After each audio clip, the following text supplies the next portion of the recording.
La Dame Camélia, Alexandre Dumas fils, La Dama de las Camelias, Alexandre Dumas hijo, capítulo 1. A mi juicio, no se pueden crear personajes sino después de haber estudiado mucho a los hombres, como no se puede hablar una lengua sino a condición de haberla aprendido seriamente. Como no he llegado aún a la edad de inventar, me limito a relatar. Exhorto al lector a que se convenza de la realidad de esta historia, cuyos personajes, a excepción de la heroína, viven todos aún. Por otra parte, hay en París testigos de la mayor parte de los hechos que aquí recojo, y que podrían confirmarlos, si mi testimonio no bastara. Por una circunstancia particular, solo yo podría escribirlos, porque solo yo fui el confidente de los últimos detalles, sin los cuales hubiera sido imposible hacer un relato interesante y completo. Pues bien, veamos cómo llegaron a mi conocimiento esos detalles. El 12 de marzo de 1847 vi en la calle Laffitte un gran cartel amarillo en que se anunciaba la subasta de unos muebles y otros curiosos objetos de valor. Dicha subasta tenía lugar tras una defunción. El cartel no ponía el nombre de la persona muerta, pero la subasta iba a llevarse a cabo en la calle de Antin, número 9, el día 16, de 12 a 5 de la tarde. El cartel indicaba además que el 13 y el 14 se podía ir a ver el piso y los muebles. Siempre he sido aficionado a las curiosidades. Me prometí no perderme aquella ocasión, sino de comprar, por lo menos de ver. Al día siguiente me dirigí a la calle de Antin, número 9. Era temprano y sin embargo ya había gente en el piso, hombres e incluso mujeres, que aunque vestía de terciopelos, envueltas de cachemiras y con elegantes cupés esperándolas a la puerta, miraban con asombro y hasta con admiración el lujo que se ostentaba ante sus ojos. Más tarde comprendí aquella admiración y aquel asombro, pues al ponerme a observar yo también advertí sin dificultad que estaba en la casa de una entretenida. Y si hay algo que las mujeres del mundo desean ver, y allí había mujeres de mundo, es el interior de las casas de esas mujeres, cuyos carruajes salpicaban los suyos a diario, que tienen como ellas y a su lado un palco en la ópera y en los italianos, y que ostentan en París la insolente opulencia de su belleza, de sus joyas y de sus escándalos. Aquella en cuya casa me encontraba había muerto. Las mujeres más virtuosas podían, pues, penetrar hasta en sus dormitorios. La muerte había purificado el aire de aquella espléndida cloaca, y además siempre tenía la excusa, si la hubiera necesitado, de que iban a una subasta sin saber a casa de quién iban. Habían leído los carteles, querían ver lo que los carteles prometían y elegir por anticipado, nada más sencillo. Lo que les impedía buscar, en medio de todas aquellas maravillas, las huellas de su vida de cortesana, de la que sin duda les habían referido tan extraños relatos. Por desgracia, los misterios se habían muerto con la diosa, y pese a toda su buena voluntad, aquellas damas no lograron sorprender más que lo que estaban en venta después del fallecimiento, y nada de lo que se vendía en vida de la inquilina. Por lo demás, no faltaba cosa que comprar. El mobiliario era soberbio, muebles de palo de rosa y de bulé, jarrones de Sèvres y de China, estatuillas de Sajonia, raso, terciopelo y encaje, nada faltaba allí. Me pasé por la casa y seguí a las nobles curiosas que me habían precedido. Entraron en una habitación tapizada de tela persa, e iba a entrar yo también cuando salieron casi al instante, sonriendo y como si les diera vergüenza de aquella nueva curiosidad. Por ello deseaba yo más vívidamente penetrar en aquella habitación. Era el cuarto de aseo, revestido por los más minuciosos detalles, en los que parecía haberse desarrollado al máximo la prodigalidad de la muerte. Encima de una mesa grande adosada a la pared, una mesa de 6 pies de largo por 3 de ancho, brillaban todos los tesoros de Aucoq y de Odiot.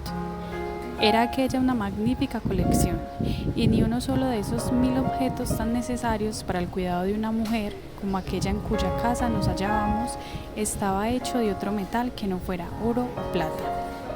Sin embargo, una colección como aquella solo podía haberse hecho poco a poco, y no era el mismo amor el que la había completado.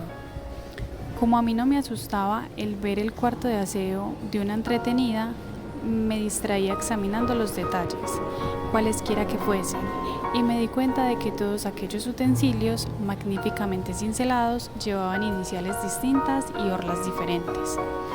Iba mirando todas aquellas cosas, cada una de las cuales se me representaba como una prostitución de la pobre chica, y me decía que Dios había sido clemente con ella, puesto que no había permitido que llegara a sufrir el castigo ordinario y la había dejado morir en medio de su lujo y su belleza, antes de la vejez, esa primera muerte de las cortesanas.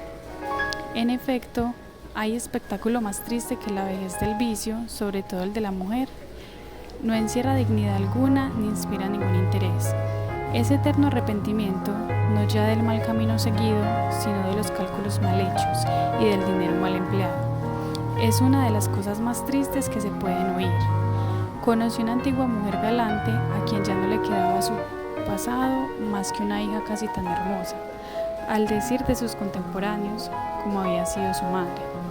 De aquella pobre niña a quien su madre nunca le había dicho, eres mi hija, más que para ordenarle que sustentara su vejez como ella había sustentado su infancia. Aquella pobre criatura se llamaba Luis, y obedeciendo a su madre se entregaba sin voluntad, sin pasión, sin placer, como hubiera trabajado en un oficio, si hubiesen pensado en enseñárselo. El espectáculo continuo del desenfreno, un desenfreno precoz, alimentado por el estado continuamente enfermizo de la muchacha, apagó en ella el discernimiento del bien y del mal, que tal vez Dios le había concedido, pero que a nadie se le ocurrió desarrollar. Nunca olvidaré a aquella muchachita que pasaba por los bulevares casi todos los días a la misma hora.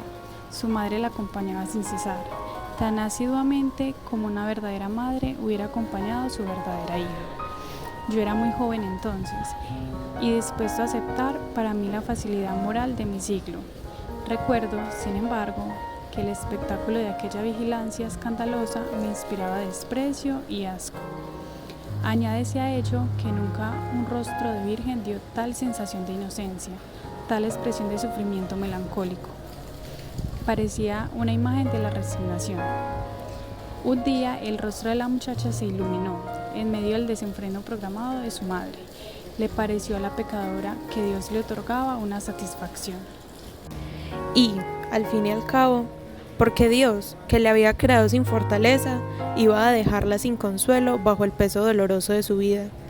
Un día, pues, se dio cuenta de que estaba encinta, y lo que de casto había aún en ella se estremeció de gozo.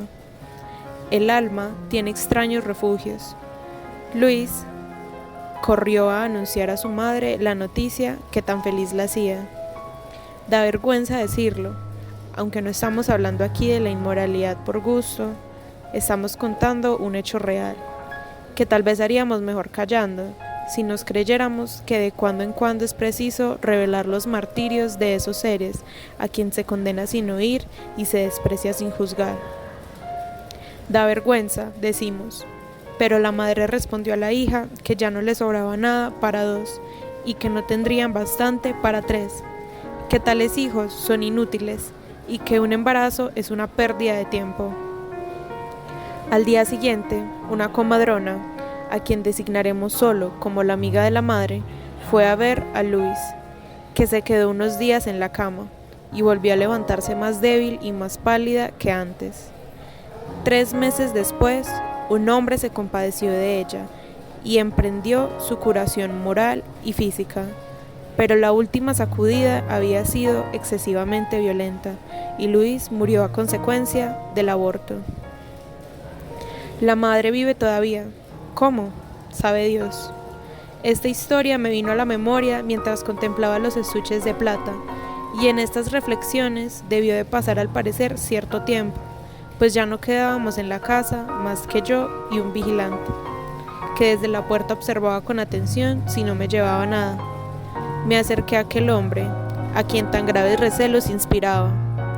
¿Podría decirme, le dije, el nombre de la persona que vivía aquí? la señorita Marguerite Gautier.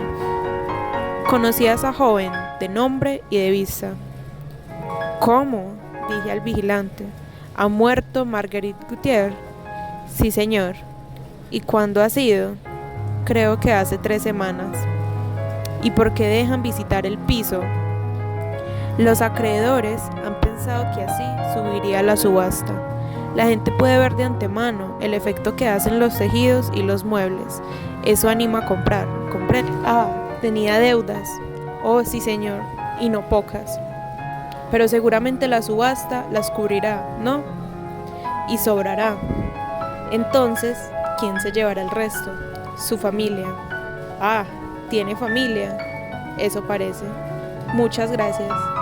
El vigilante, tranquilo, ya respecto a mis intenciones, me saludó y salí. Pobre chica, iba diciéndome mientras volvía a mi casa. No ha debido de morir muy alegremente, pues en su mundo no hay amigos más que cuando uno está bien. Y sin querer, no podía menos de compadecerme de la suerte de Marguerite Gautier. Quizá le parezca ridículo a mucha gente, pero siento una indulgencia inagotable por las cortesanas, y no pienso tomarme la molestia de andar dando explicaciones sobre tal indulgencia. Un día, cuando iba a recoger un pasaporte a la comisaría, vi como en una de las calles adyacentes 2 gendarmes se llevaban a una chica. Ignoro lo que había hecho. Lo único que puedo decir es que lloraba lágrima viva abrazando a un niño de pocos meses, de quien su detención la separaba. Desde aquel día ya no he podido despreciar a una mujer a simple vista.